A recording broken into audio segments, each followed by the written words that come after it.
So what we're looking at is we're looking at an overall face shape.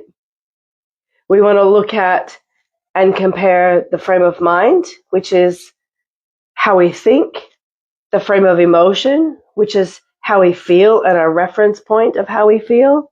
We also look from the side as well. And then we also want to look at our frame of action.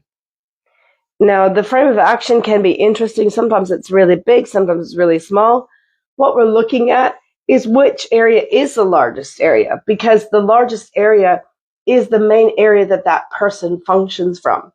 So if you've got somebody with a very, very, very large doing zone or physical zone, it just tells us that these people are doers. They get shit done, right? This is quite handy if you've got some stuff that you need help getting done. If you've got somebody that's really got a really high mental zone, see, this is why we pull the hair back, right?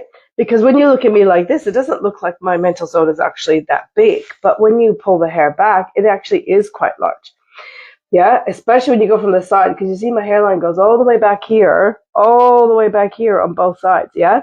So it even extends even more that thought zone. People who have larger thinking zones or mental zones tell us that these kind of people are really big thinkers, but they spend a lot of time in their head.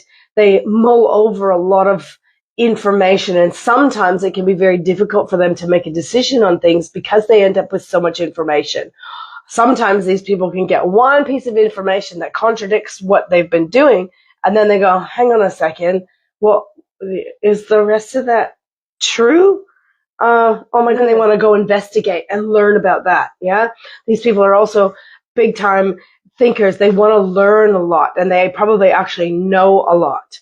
Yeah, combine them with a number one, then they definitely know they know a lot, which is kind of cool. Then we go to the emotional zone. These people with a larger emotional zone, it just tells us that these people function from the heart. That tells us that most of their decisions are heartfelt decisions. Now, keep in mind, just because one of your zones isn't larger, or you've got one that's larger than the other, it doesn't mean that you don't use the other ones. It just means that that's their natural automatic response or automatic nature in terms of that area.